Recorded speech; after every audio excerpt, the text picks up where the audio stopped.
নমস্কার। আপনারা যারা আজকে প্রেস থেকে এসছেন তাদের সকলকে আমি অন্তঃস্থল থেকে আপনাদের অভিনন্দন জানাই। আপনারা আমাদের সবসময়ের বন্ধু। গত দিনেও আপনারা আমাদের বিভিন্ন খবর আপনারা প্রচার করেছেন, আপনাদের মারফত সারা বাংলার মানুষ জানতে পেরেছে। সেই জন্য আপনাদের সকলকে আমি অশোকনগর প্রেস ক্লাব এবং হাবড়া প্রেস ক্লাবের পক্ষ থেকে আপনারা যারা এসছেন সবাইকে আমি অন্তঃস্থল থেকে অভিনন্দন জানাই। মেনলি যে ব্যাপারটা আপনাদের বলার সেটা হচ্ছে, আজকের এই দিনের জন্য আমরা তৈরি ছিলাম না। আপনারা জানেন 2021 সালে আমাকে প্রার্থী করা হয়। আমাকে প্রার্থী করে কি অজ্ঞাত কারণে 14 দিন পরে আমার প্রার্থী পদ আমাকে সিম্বলও দিয়ে দেওয়া হয়। 14 দিন পরে কি অজ্ঞাত কারণে আমার কাছ থেকে সিম্বলটা চাওয়া হয়। আমি কোনো কথা না বলে ওই রাতেই আমি সিম্বল নিয়ে চলে যাই। কি কারণ আজ পর্যন্ত আমি জানতে পারিনি। পরে শুনলাম আমাকে নেত্রী ফোন করে বললেন যে তোমার ওখানে তোমাকে বাদ দিয়ে আমি দলের স্বার্থে আমি অন্য একজনকে প্রার্থী করলাম। কে প্রার্থী সেটাও আমি তখন জানি না। তুমি এক কাজ করবে, তুমি ব্যারাকপুরে রাজ চক্রবর্তী এবং কাজল, স্বর্গীয় কাজল আমাদের বন্ধু, আমরা একসঙ্গে রাজনীতি করতাম। কাজলকে ওই এলাকায় দুটো জায়গায় গিয়ে তুমি দলের হয়ে কাজ করো। তো আমি দেখলাম যে দল তো প্রথম লগ্ন থেকে যখন দলটা তৈরি হয় 1998 সালের আগে থেকেই আমি তৃণমূল ছাত্র পরিষদের জেলায় দায়িত্ব নিয়ে কাজ করেছি। আমার সময় ছিলেন গোপাল মুখার্জি, স্বর্গীয় গোপাল মুখার্জি, আমি, বিকাশ, গোপাল, পরবর্তীকালে জ্যোতিপ্রিয় মল্লিক, তারা সবাই এলেন। একসঙ্গে আমরা রাজনীতিটা করলাম। ঠিক তারপরেই আমরা যখন দল ভাগ হয়ে যায় 17 জন লোক নিয়ে, এই 17 জন লোককে আজকে আমরা সবাই এখানে উপস্থিত রেখেছি। এই 17 জন লোক এরা মিলে আমরা এখান থেকে কেউ তৃণমূল কংগ্রেস করতে চাইছে না, এবং তখন তৃণমূল কংগ্রেস করা নাকি মহাপাপ। এবং যারা মমতা ব্যানার্জিকে গালিগালাজ করলেন পরবর্তীকালে দেখলাম তারাই দলের সর্বময় কর্তা হয়ে গেলেন। 21 সালে নির্বাচনে দলের নির্দেশ অনুযায়ী আমি চলে গেলাম ব্যারাকপুরে, এবং একদিন রাজ চক্রবর্তী দিদির সামনেই বললেন যে ধীমানদা খুব পরিশ্রম করেছেন। দিদি বললেন ধীমানকে তো আমি ওখানে পাঠিয়েছি, জিজ্ঞেস করো তো। কিন্তু কাজল আর সেই সুযোগ পায়নি। কাজল রেজাল্ট হওয়ার আগেই কাজল আমাদের ছেড়ে চলে যায়। তো তারপরে আবার দলের কাজ করতে আরম্ভ করলাম। হ্যাঁ, এটা ঠিক, দল আমাকে দুবার বিধায়ক করেছে, এখন আমাকে মেন্টার পদের জন্য দল মনোনীত করেছে। আমি কখনোই দল বিরোধী কোনো কাজ কখনো করতে যাইনি। কিন্তু গত 5 বছর ধরে আমরা লক্ষ্য করলাম অশোকনগরের যে হিত গৌরব, সেই গৌরবটা নষ্ট হয়ে গেছে। আমার বলতে কোনো বাধা নেই। আমাদের নেতৃত্বে ছিলেন স্বর্গীয় কেশবচন্দ্র ভট্টাচার্য, তিনি কংগ্রেস করতেন। আমাদের নেতৃত্বে ছিলেন সিপিএমের স্বর্গীয় ননী কর। আমাদের নেতৃত্বে ছিলেন স্বর্গীয় ডাক্তার সাধন সেন। এরা দলগতভাবে আলাদা করে দল করলেও আমাদের সঙ্গে একটা পারিবারিক সম্পর্ক আমাদের হতো। কারণ আমরা অনেক সময় অনেক প্রচার করতে গেছি, অনেক রাত হয়েছে, তখন আমাদের বকার সুরে বলেছেন এত রাতে তুমি একটা সাইকেলে করে যাবে, তুমি আস্তে আস্তে যাও, আমি পিছন থেকে মোটর গাড়িতে উঠে যাচ্ছি। এইভাবে আমাদের কেটেছে। এবং আমরা শিখেছিলাম যে রাজনৈতিক কর্মী হচ্ছে রাজনৈতিক দলের একজন সেলসম্যান, যাতে মানুষের কাছে আমার গ্রহণযোগ্যতা বা আমাদের দলের গ্রহণযোগ্যতা বাড়ে। তারপরে নদী থেকে অনেক জল গড়িয়ে করালো। আমরা লক্ষ্য করলাম যে দলটা যেন আস্তে আস্তে আমাদের কন্ট্রোলের বাইরে, এবং এটা 21 সালের পর থেকে আমি লক্ষ্য করলাম। কেউ কেউ বললেন যে 21 সালে যখন দলীয় প্রার্থী জিতে গেল তৃণমূল কংগ্রেসের, হ্যাঁ দিতে গেছে, এটা ঠিক, কিন্তু এটাও তো অস্বীকার করার কোনো কারণ নেই। তার আগে 10 বছর আমি নিজে তৃণমূল কংগ্রেস প্রার্থী হয়েছিলাম এবং আমি জয়লাভ করেছি। অশোকনগরের কেউ বলতে পারবেন না আমি কারো প্রতি দুর্ব্যবহার করেছি, কারোর সঙ্গে বাজে ব্যবহার করেছি, কোনো অসৎ কাজের সঙ্গে নিজেকে যুক্ত করেছি। কিন্তু গত 5 বছর ধরে লক্ষ্য করলাম অশোকনগরের সংস্কৃতিকে শেষ করে দেওয়ার জন্য, কালচারকে শেষ করে দেওয়ার জন্য আমরা লক্ষ্য করলাম একের পর এক ঘটনা ঘটছে। এই ঘটনা খুবই দুঃখজনক ঘটনা, এবং যেহেতু আমরা তৃণমূল কংগ্রেসের সঙ্গে যুক্ত, আমি তৃণমূল কংগ্রেসের সবাই আমাকেই বলতেন, তার কারণ অশোকনগরে যে 2.5 লক্ষ মানুষ যারা ভোটার তারা সবাই জানেন আমি গ্রামের নাম গ্রাম থেকে গ্রাম বলে দিতে পারি। আমরা এক সময় চাটাই পেতে বসে তৃণমূলের কথা বলতাম। হঠাৎ করেই আমরা দেখলাম আমাদের আর কোনো মূল্য নেই, যারা পুরনো দিনের লোক তাদেরকে ছাঁটা শুরু করা হলো। এবং এই যে নির্বাচন 26 সালের যে নির্বাচন, সেই নির্বাচনে আমি একটা কাউন্সিলর হয়েছি দলের নির্দেশে, যদিও দল আমাকে বলেছিল তুমি চেয়ারম্যান হবে। এখানেও আমি অপমানিত হলাম, আমি চেয়ারম্যান হলাম না, আমি গিয়ে দেখলাম আমাকে ভাইস চেয়ারম্যান করা হলো। আমি তাও মেনে নিলাম দলের স্বার্থে।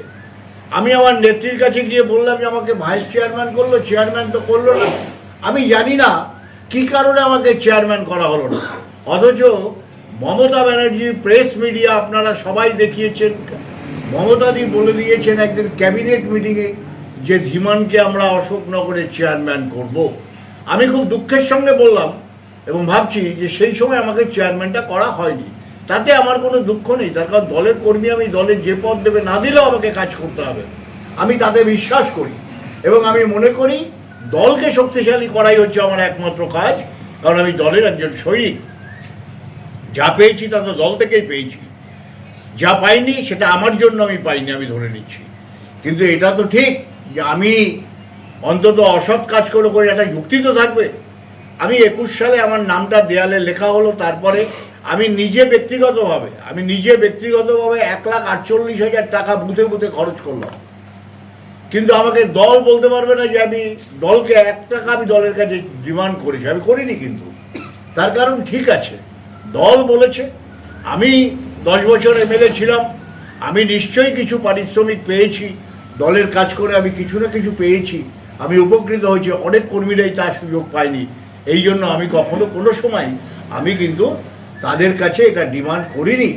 কিন্তু আমি একটা দুঃখের সঙ্গে লক্ষ্য করলাম যে 21 সালের পরে আমাকে বারবার বলা হলো যে তুমি রেডি থেকো। যারা বলেছেন তারা নিজেরা জানেন যে কি আমাকে বলেছেন। আমি নিয়মিত দলের কাজে যেতাম, আমি নিয়মিত দলের কাজ করতাম, কিন্তু 26 সালে হঠাৎ করে দেখলাম আবার আমার নাম পরিবর্তন করে তার যে 21 সালে প্রার্থী হলো তাকেই আবার 26 সালে করে দিল। তাও করেছেন তাতে আমি ভাবছিলাম যে ঠিক আছে, যা করেছেন।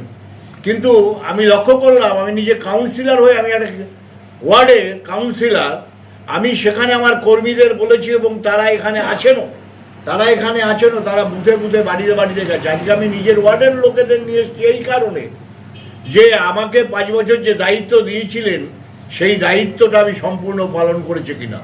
আমি সেখানে মিটিং করে বললাম প্রার্থী যখন ঘোষণা হয়ে গেছে, তোমরা প্রার্থীর সঙ্গে তারা দেয়াল লেখা, তারা কাজ করা, বাড়িতে নিয়ে ভোটার লিস্টে যাওয়া এবং রাস্তায় যে স্লোগান দেওয়া, মিছিল করা, তাও আমাদের এই কর্মীরাই করেছে, আমাদের বোনেরা করেছে। অথচ আমার হঠাৎ করে একদিন কি অজ্ঞাত কারণে আমার যে কমিউনিটি হল, সরকারি কমিউনিটি হল, আমি তখনও কাউন্সিলর, রাত 12টার সময় গিয়ে একটা তালা লাগিয়ে দেওয়া হলো। আমার পার্টি অফিসে বললো ধীমান রায় যেন কোনো অবস্থায় ঢুকতে না পারে। অশোকনগর কল্যাণঘরে যারা কাউন্সিলর হলেন, কি করে হলেন, কেমন করে হলেন, কিসের বিনিময় হলেন, এটা আমি আর বলবো না, কারণ সবটা তো উজাড় করে বলা যায় না। তারা প্রার্থী হলেন, তাদের আমি চিনি না। এমনও লোক প্রার্থী হয়েছেন যারা এর আগে বিজেপি, তার বাবা জেলায় বিজেপির নেতা, হ্যাঁ একটু পয়সা অবশ্য আছে, যথেষ্ট পয়সা আছে, তাকেই প্রার্থী করা হলো। অথচ আমার ওখানকার যে সবচেয়ে প্রভিডেন্ট এবং মতুয়া সম্প্রদায়ের সঙ্গে যুক্ত, এখানে বসে আছে আমার এখানে ওই আপনাদের কাছে আছে চঞ্চল, সে জানে, আমি তাকে বললাম যে তুমি যাবে প্রার্থী, অথচ তাকে প্রার্থী করা হলো না। মতুয়া সম্প্রদায়ের লোক, এবং মতুয়ার লড়াই আন্দোলন সব করে, ওয়ার্ডেও নিজেরা কাজ করে। 22 নম্বর। তারপরে আমি লক্ষ্য করে দেখলাম আমাদের একজন ভারপ্রাপ্ত মমতাদি যে সময় তাদেরকে একজনকে চেয়ারম্যান আর একজনকে ভাইস চেয়ারম্যান করলেন, এই চেয়ারম্যান যিনি হলেন স্বর্গীয় উৎপল তালুকদার, তাকে বলা হলো আপনি প্রার্থী হবেন, অথচ তাকে প্রার্থী করা হলো না। এবং সেই শোকে ভদ্রলোক, অন্তত আমার রাজনৈতিক নেতা, 60-65 বছর দল করছেন, স্কুল টিচার, হাই স্কুলের টিচার ছিলেন, তাকে প্রার্থী করা হলো না। সেখানে অন্য কাউকে কাউকে প্রার্থী করা হলো। যাদের প্রার্থী করা হলো তারা সবাই কমিশনার, তারা তো আর নিজেরা জোর করে টিকিট নেয়নি, কেউ না কারো হাত দিয়ে হয়েছে। কি করে হয়েছে এই গল্প তো আমি যাব না।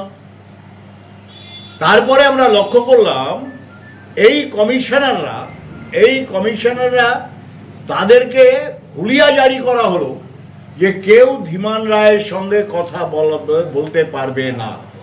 এমনকি আমার মাতৃবিয়োগ হয়েছে, নেমন্তন্ন করেছি, তাতেও তারা যেতে পারবে না। আমার বাড়িতে বাৎসরিক কালী পুজো হয়, সেখানেও যেতে পারবে না। এই ধরনের কার্যকলাপগুলো হয়েছে।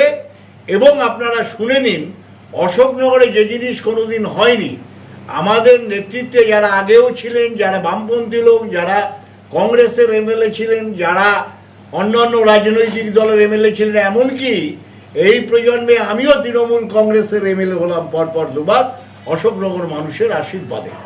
কিন্তু আমি লক্ষ্য করে দেখলাম যে আমাদেরকে মাত্রা দিয়ে যারা আমাদের সঙ্গে যুক্ত তাদেরকে একদম পুরোপুরি বাদ দিতে হবে।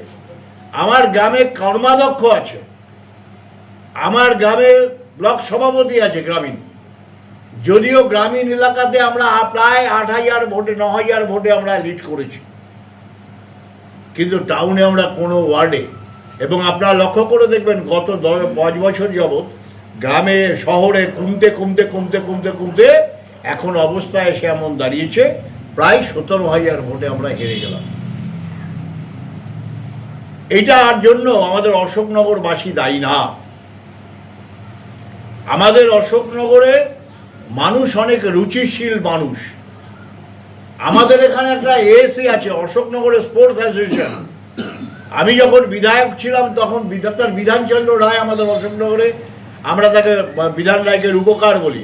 হঠাৎ করে তার নামে আমি যে স্ট্যাচুটা করলাম, সেই স্ট্যাচুটার নামটা পর্যন্ত তুলে দেওয়া হলো, ধীমান রায়ের নাম রাখা যাবে না।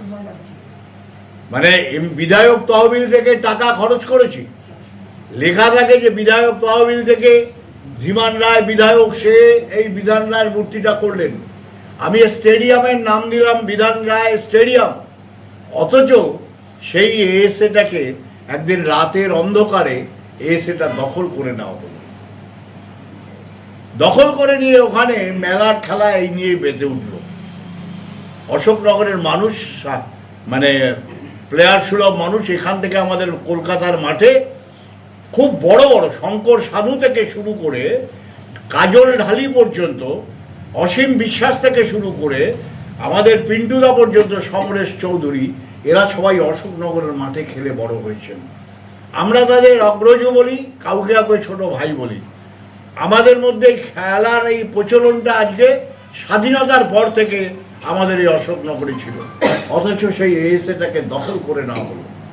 লজ্জায় ঘৃণায় মানুষের সঙ্গে কথা পর্যন্ত বলতে পারতাম না, আমার লজ্জা হতো। একটা ফাংশনের নাম করে যে ধরনের রুক্তি ফাংশনে করলো, তার জন্য দল নাকি তাকে সাসপেন্ড করছে। শোভনদা বলল তোমাকে চিঠি দিতে হবে, তিনি নাকি চিঠি দিয়েছিলেন, তার আগে গিয়ে বলেছিলেন আর কোনোদিন করবো না। কিন্তু আমরা কি লক্ষ্য করলাম, তিনি চিঠি দিলেন, দল কি ব্যবস্থা নিল আজ পর্যন্ত জানলাম না। কেন আমি অপ্রিয় হয়ে গেলাম আজ পর্যন্ত দলের কাছে আমি জানতে পারলাম না। আমার খুব স্বাদ হয়, আমার খুব জানতে ইচ্ছে করে দারিদ্রতা কি আমার সুযোগ নেওয়া হলো, আমার কি দারিদ্রতার সুযোগ নেওয়া হলো? আর তা যদি নেওয়া হয় তাহলে বলি দারিদ্রতা আমার অহংকার, দারিদ্রতা আমার অহংকার। পৃথিবীতে যেদিন জন্মগ্রহণ করেছিলাম সেদিন বাবার হাতে লালন পালন হয়েছি, গার্জিয়ানদের হাতে লালন পালন হয়েছি, কিন্তু কখনো কোনো সময় মনে হয়নি পরের থেকে অর্থ নিয়ে আমি নিজে বলবান হব। আমার কোনোদিন মনে হয়নি 10 বছর এমএলএ যতটুকু সুযোগ পেয়েছি, আইসিডিএস তখন চালু ছিল, আইসিডিএসে যাদের দিয়েছিলাম আমি বাড়িতে গিয়ে পাড়ায় গিয়ে খোঁজ খবর নিয়ে একবার নয়, দুবার নয়, তিনবার নয়, বারবার কর্মীদের নিয়ে বসে আমি সিদ্ধান্ত নিয়েছিলাম। পঞ্চায়েত নির্বাচন যখন হলো এই গত 10 বছরে, তখন আমি পঞ্চায়েত নির্বাচনে এলাকার যারা নেতা তাদের এক জায়গায় বসালাম যে আমাকে প্রার্থীর নামে কিছু বলবেন না, কে প্রার্থী হবে আপনারা এই 5 জন বা 7 জন এই 10 জন বসে আপনারা ঠিক করুন। তারা যে লিস্ট দিয়েছিলেন আমি আমার দলের সভাপতির কাছে সেই লিস্টটা দিয়ে দিয়েছি। সেই সভাপতিকে এখন লজ্জা পায়, তারা ঘৃণা করে, তারা আর কেউ কখনো এই দলের প্রোগ্রামে আসতে চান না। এবং আমি আপনাকে বলি, টোটাল অশোকনগরে তৃণমূল কংগ্রেসের কর্মী যদি পুরনো দিনের 200 থাকে, যদিও 17 জনকে নিয়ে আমি মিছিল করেছিলাম, 200 থাকে, আমি আপনাকে বলি সেই পুরনো 200 লোকের 2টো লোকও এখন এই দলের সঙ্গে যুক্ত নয়। কিছু ধান্দাবাজ, কিছু পয়সায় করার মেশিন, তারা এখানে আস্তে আস্তে করে এই জায়গাটা দখল করে নিয়েছেন। খোঁজ নিন না, খোঁজ নিন না, একবার জিজ্ঞাসা তো করবেন, একবার জানতে তো চাইবেন যে কেন তোমাকে টিকিট দেওয়া হলো না। একবার তো আমাকে বলবেন যে 21 সালে এই কারণে তোমাকে টিকিট দেওয়া হলো না। আমার অপরাধটা কোথায়? আমি দলের কাছে আমার সব কথা স্বীকার করে আমি দলের কাছে একদম, অন্তত আমি আপনাকে বলি গত 5 বছরে আমি 100 বার দলের নেতৃত্বর কাছে গেছি। আমি 100 বার দলের নেতৃত্বর কাছে গেছি। শুধু আমি শুনতে চেয়েছিলাম সে সময় যদি আমাকে বলে যে তোমার এই কারণে তোমাকে টিকিটটা দেওয়া হবে না। আমাকে জিজ্ঞাসা করা হলো না। 15 দিন আগেও আমাকে বলা হলো রেডি হয়ে যাও, তোমাকে কাজ করতে হবে, তোমাকে ভালো করে অশোকনগরটা দেখতে হবে। আমাদের এক নেতাকে ডেকে বললেন যোগে নিয়ে এলাকাটা ঘোরো, কিন্তু এটা কি হলো? আমাকে প্রার্থী করেনি, তার জন্য আমার কোনো দুঃখ নেই, কিন্তু এমন লোককে প্রার্থী করলেন আজকে আমাদের আমও গেল, ছালাও গেল। তার কারণ হচ্ছে আমার অশোকনগরে কি কোনো লোক ছিল না? আমি দেখতে কুৎসিত, আমার দারিদ্র ঘরের সন্তান, অশোকনগরে যদি আমাকে বলতেন যে একটু পয়সাওয়ালা লোকটা খুঁজে খুঁজে দাও, তাহলেও আমি খুঁজে দিতাম, আমি খুঁজে দিতাম, কিন্তু সে অশোকনগরের হতে হবে, তিনি অশোকনগরে হতে হবে। কারণ আমাদের অশোকনগরে এই জিনিস চায় না। কৃষ্টি, সংস্কৃত, সভ্যতা, লেখাপড়া, আমাদের অর্থনৈতিক ব্যাপারে আমরা দুর্বল হতে পারি অশোকনগরের মানুষ, কিন্তু আমাদের সেই বোধ, সেই শিক্ষা, সেটা কিন্তু আমাদের আছে, আমাদের আছে। কারণ আমরা উদ্বাস্তু অধ্যুষিত এলাকার মানুষ। আমাদের গ্রামে যারা আছে তারা প্রায় 7% দেশি মানুষ। এই 2 দলের সংমিশ্রণে আমাদের অশোকনগর। এই অশোকনগরে ভালো প্লেয়ার আছে। এই অশোকনগর থেকে আমাদের রাজ্য সরকারের যে শিক্ষা ব্যবস্থা, সেই শিক্ষা ব্যবস্থায় আমাদের এখান থেকে তৈরি হয়েছেন IAS অফিসার আছে, এখানে WBCS কয়েক ডজন আছে। এখানে এই অশোকনগরে আপনারা শুনে নিন IPS গত কয়েকজন আছেন। তো এরা সবাই শিক্ষিত লোক, কেউ কেউ তো রিটায়ারও করেছেন, কেউ কেউ তো রিটায়ারও করেছেন, তাদের সঙ্গে আমার কম বেশি কথা হয়। আমি বলতাম যে দিদির সঙ্গে একটু যোগাযোগ করুন, অথবা অভিষেক বাবুর সঙ্গে একটু যোগাযোগ করুন। আমি জানি না আমাকে ডাকবে কিনা, এটা অবশ্য লাস্ট 15 দিন আগে আমি বলেছি। নির্বাচনের লাস্ট 15 দিন আগে যখন আমি বুঝতে পারি যে একটা কেমন গরমিল হচ্ছে, বিভিন্ন জায়গায় এইসব প্রার্থী হচ্ছে, সেই প্রার্থী নিয়ে একটু গরমিল হচ্ছে, তখনই আমার একটা ধারণা তৈরি হয়ে গেছিল যে না, আমাকে বোধহয় আর প্রার্থী করা হবে না। তার কারণ দারিদ্রতা আমার অহংকার, দারিদ্রতা আমার সুযোগ যদি কেউ নেয়, আমি কাউকে সেই সুযোগ দেব না। আমাকে বলেছেন, আমি নাম কোট করলাম না, তারা আমাকে বলেছেন তোমার মতো তো পাগলের মতো ঘুরতে পারবো না। কি করলা তোমার জীবনে? মেডিকেল রিপ্রেজেন্টেটিভ চাকরি করতে, কোনোদিন প্রমোশন নিলে না। মেডিকেল রিপ্রেজেন্টেটিভ চাকরি করতে কোনোদিন মানে এর এত কষ্টের মধ্যে তুমি ডাক্তারের এখানে ঘুরে বেড়াও, ব্যাগ রেখে দিয়ে তারপর চারিদিকে দলের কাজ করো, এগুলো আমাদের পক্ষে সম্ভব না। আজকে কি হলো? আসুন না, কেউ আমাকে এসে বলুন না যে ধীমানবাবুর এই অপরাধটা আছে, কেন দেওয়া হলো না, কেন আমাকে আমার অশোকনগরের লোককে প্রার্থী করা হলো না। এত কথার শেষ কথাও আমি বলবো, আমরা তো একজন মানুষকে দেখে দল করেছি। আমরা তো যেদিনকে কংগ্রেস থেকে বেরিয়ে এসেছিলাম তখন 1 ঘন্টার জন্য চিন্তা করিনি যে আমাদের এই দলে গিয়ে ভবিষ্যৎটা কি। আমরা তখনই জানতাম আমার নেত্রী মমতা ব্যানার্জি যে সিদ্ধান্ত নেবেন তার সঙ্গে একমত থাকব। আজকে পর্যন্ত এবং এখনও আমি দলের একজন কাণ্ডারি, দলের কাণ্ডারি। কিন্তু এইভাবে ভেলকি দেখালে, এইভাবে ব্যবহার করলে কতদিন আমরা পারব?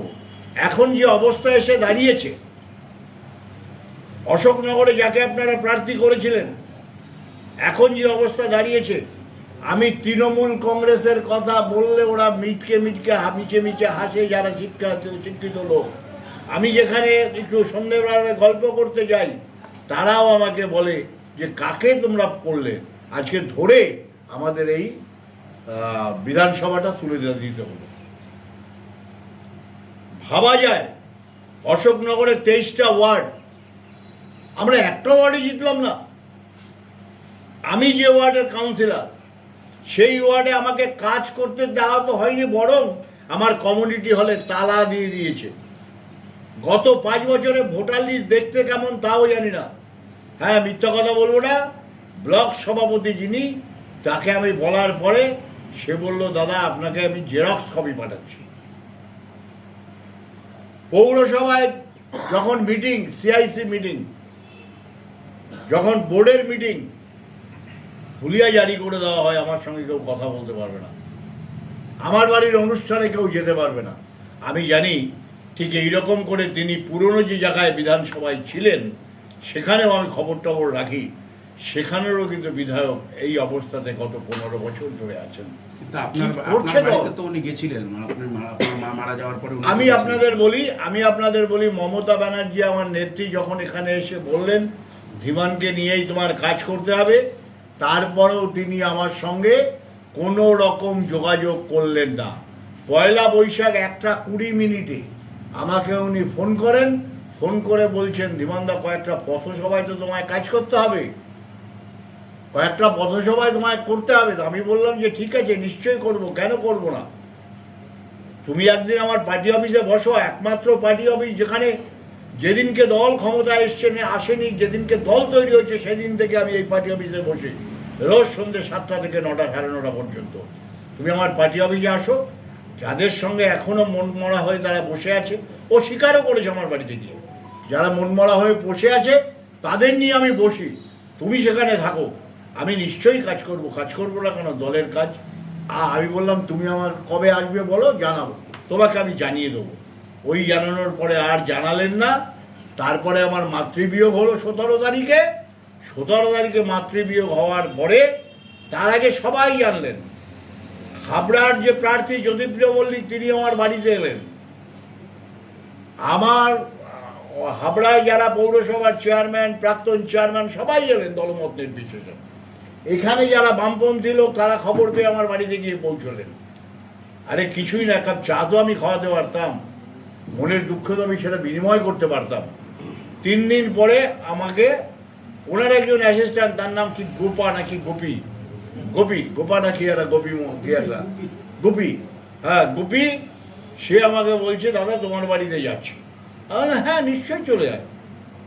আমি বাড়িতে বসেছিলাম, উনি এলেন, এসে আমাকে বললো তোমার এই অবস্থা, তোমাকে আর কীভাবে কাজ করতে বলবো।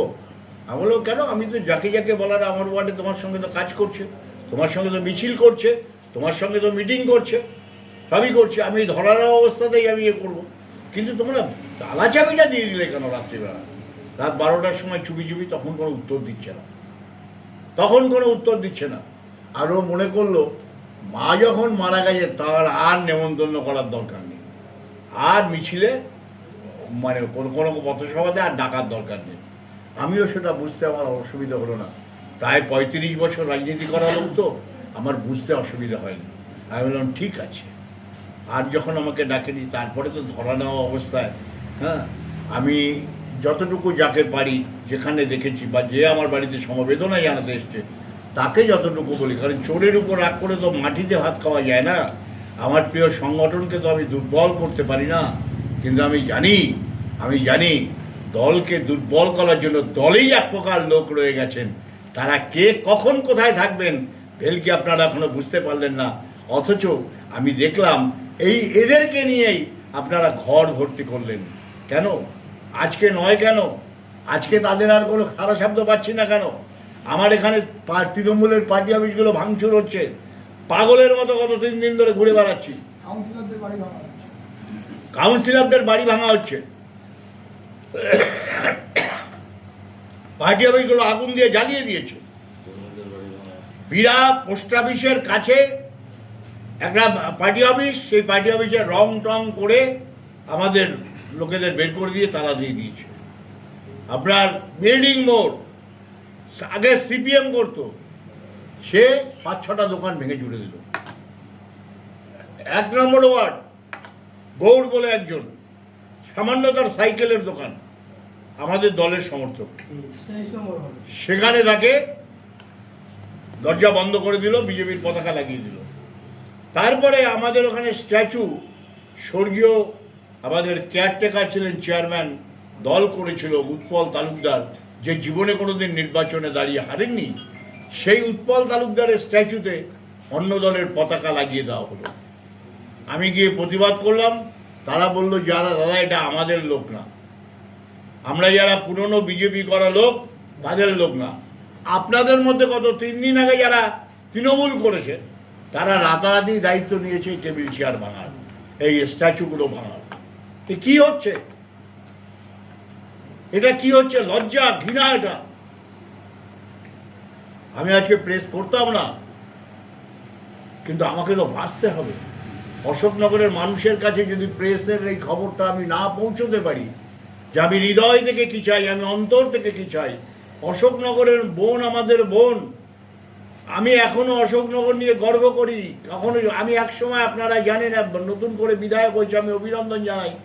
মদন মিত্র যখন স্পোর্টস মিনিস্টার ছিলেন তখন মদন মিত্রের কাছে বলেছিলাম আমাকে 12টা ক্লাব দিতে হবে।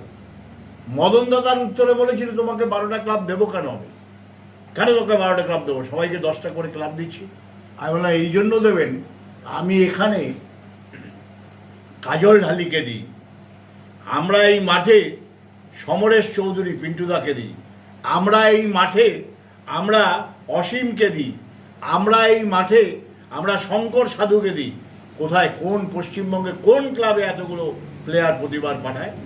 ওয়েস্ট বেঙ্গল অথবা মোহামেডান অথবা মোহনবাগান, আমাদের কোনো না কোনো অশোকনগরের সেলিব্রিটি যারা প্লেয়ার তারা মাঠে খেলে। দাদা এই রাজনৈতিক পরিবর্তন আপনি, আমার চিন্তাভাবনা যেটা আমি আপনাকে বলি, আমি মনের দিক থেকে খুবই অফেন্ডেড, এবং আমি আপনাকে বলি আমার নেত্রী তো মমতা ব্যানার্জি, আমার নেত্রী মমতা ব্যানার্জি নিশ্চয়ই আমাদেরকে ডেকে বলবেন যে এগুলো মানা যায় না। আর আমরাও শুনতে চাই মমতা ব্যানার্জির কাছ থেকে অন্তত কি আপনি বলতে চাইছেন, আমাদের বলতে চাইছেন। তার কারণ আমাদের দেয়ালে পিঠ ঠেকে গেছে, কেন আমার তৃণমূলকে নিয়ে এই অবস্থা হবে? কেন আমার তৃণমূল আজকে মানে বিষের পাত্র হয়ে যাবে? কেন? কারা বিজেপির সঙ্গে রাতারাতি 3 দিনের মধ্যে তৃণমূল করতো? আমি দেখেছি মিছিলে, আমি দেখেছি বিধায়কের সঙ্গে মিছিলে, তাদের গত বিধায়কের মিছিলে তারাই দেখছি এখন আমাদের কাউন্সিলরদের বাড়ি ভাঙচুর করতে যাচ্ছে, দোকান ভাঙচুর করতে যাচ্ছে। আমি স্পেসিফিক কারো নাম আমি বলছি না, আমাদের এমন কাউন্সিলর ভয়ের চোটে এখান থেকে চলে গেছে। এই মুহূর্তে কি প্রাক্তন বিধায়কের এগিয়ে আসা উচিত? আমার তো মনে হয় আমি তো আর এখন 10 বছর আগে, আমি 5 বছর আগে এমএলএ ছিলাম, 5-7 বছর আগে। আমার তো মনে হয় এখন আমাদের পবিত্র কাজ হচ্ছে, আমরা যদি কর্মীদের সামনে গিয়ে না দাঁড়াই তাহলে কর্মীরা মানে অনুৎসাহী হয়ে যাবে। আমি কালকে যেমন ভাটশালাতে গিয়েছিলাম জিন্না খায়ের মণ্ডলের বাড়িতে, যে আমাদের কোনো মুসলিম ভাইদের প্রতি কোনো অসুবিধা হচ্ছে কিনা। আমি যেমন গুমাটুতে ভবেশ, আমাদের অঞ্চল সভাপতি ভবেশের কাছে গিয়েছিলাম যে তোমার শরীরটা কেমন আছে, তুমি কি করছো, তোমার কোনো অসুবিধা হচ্ছে কিনা, মাস্টারি করে। হ্যাঁ, তার কাছে গিয়েছিলাম, আমি গিয়েছিলাম গৌড় বলে আপনাদের বললাম। এখন আমাদের কাজ হচ্ছে একটাই, কাছে কাছে গিয়ে তাদের সঙ্গে গিয়ে দেখা করা এবং তাদের মনোবলকে ফিরিয়ে আনা। যদি আমি একটা কথা আবার আপনাদের কাছে বলি, অশোকনগরের মানুষই একমাত্র সিদ্ধান্ত নিতে পারেন আমি ধীমান আমার গতিপথ কী হবে। একমাত্র অশোকনগরের মানুষই সিদ্ধান্ত নিতে পারেন আমি ধীমান রায় আমার গতিপথ কী হবে। একটা কথা ঠিক, সম্মান মানে ব্যবহার এর থেকে ভালো সম্পদ আর কিছু হতে পারে না। আমরা ছোট বয়সে আমাদের গুরুজন কান্তি চট্টোপাধ্যায় প্রাক্তন বিধায়ক, তার কাছ থেকে শিখেছি। আমাদের স্বর্গীয় কেশবচন্দ্র ভট্টাচার্য বিধায়ক ছিলেন, তার থেকে শিখেছি। এমনকি বিরোধী দলের বিধায়ক, আমাদের দলের বিপক্ষে ননী কর, স্বর্গীয় ননী কর, তার কাছ থেকে শিখেছি। আমাদের প্রাক্তন বিধায়ক সম্মানীয় ডাক্তার সাধন সেন, তার কাছ থেকে আমরা এইসব শিখেছি। তার কারণ কান্তি চট্টোপাধ্যায়, তার কাছ থেকে আমরা এসব শিখেছি। সুতরাং আমরা তো উড়ে এসে জুড়ে বসিনি, আমরা এই মাটিতে জন্মেছি, এই মাটির ব্যাপার সব জানি। কিন্তু কারা করলেন, কারাই সব করতে গেলেন, কিসের বিনিময় করতে গেলেন? আমি আবার বলছি, দারিদ্রতা আমার অহংকার। গাড়ি বাড়ি করাটা কোনো ব্যাপার না। এটা আমার নেত্রী মমতা ব্যানার্জি সবসময় বলতেন যে জীবন থেকে যেদিন চলে যাবে সোনা দানা খেলে পেট ভরবে না।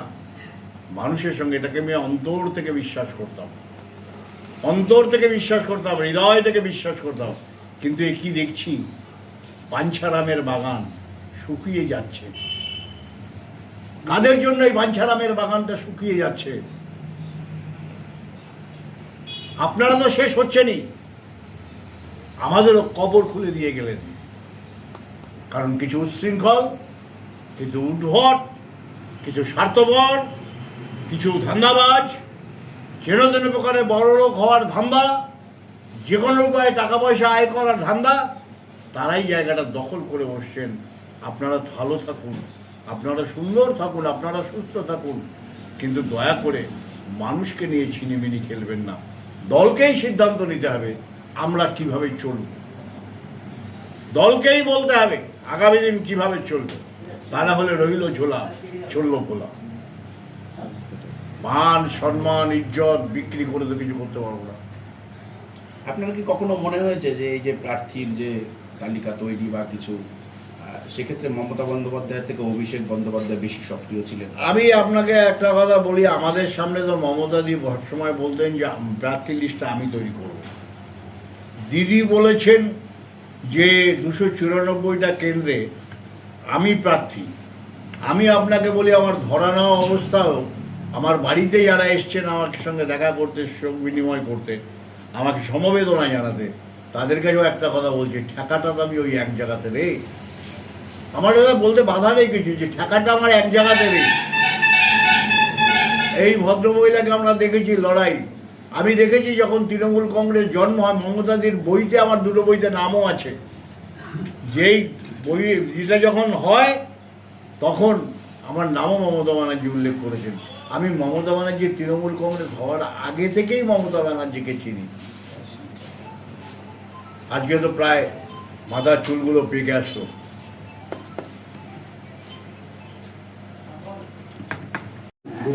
যুব কংগ্রেস থেকে ওই 1996 সালে কংগ্রেসের পক্ষ থেকে মমতা দিয়ে দিয়েছিল। আমি 4 বার টিকিট পেয়েছি। একবার আমাকে স্বরূপনগরে দাঁড় করাতে চেয়েছিলেন দিদি, সুদীপদার বাড়িতে, কাগজের নামটাও লিখলো। আমি দিদির কাছে গিয়ে হাত জোর করে বলে এলাম আমি ব্যক্তিগতভাবে অশোকনগরের ছেলে, আমি স্বরূপনগরে যাবো না। দিদি বললো এরকম করলে তো হয় না। সুদীপদা বললো না না, তোমাকে যখন দিয়েছে তুমি যাও না, ওখান থেকে জিততে পারবে। আমি বলছি দিদি আপনার কাছে, তোমার কাছে একটা পারমিশন আমি চাই, আমি এই প্রার্থী হব না স্বরূপনগরে। তারপরে বললো ঠিক আছে, আমি যদি বিকল্প পাই তখন তোমাকে জানাবো। বিকল্প পেলো, তখনকার দিনে ফোনে আমাকে বললো যে ঠিক আছে, ওখানে গোপাল মুখার্জি বললো যে ওখানে আর একজন লোক প্রার্থী হবে। আমি 96 সালে দাঁড়াইনি, হ্যাঁ ওই 2001-এ দাঁড়াইনি। তারপরে দিদি আবার 2006 দাঁড় করালেন, আমি 1700 ভোটে হেরে গেলাম। আর আমার বিরুদ্ধে কংগ্রেস পেল 4000, আমি হেরে গেলাম 1400 ভোটে। আমি বেড়ে গেলাম সরি মাফ করবেন 1700 ভোটে হেরে গেলাম। আমার বিরুদ্ধে প্রার্থী হলেন কংগ্রেসের প্রার্থী, তিনি 4200 ভোট পেলেন। ঠিক আছে। তারপরে 11 সাল থেকে আমি পর পর এমএলএ 11 ষোলো। ধন্যবাদ, নমস্কার।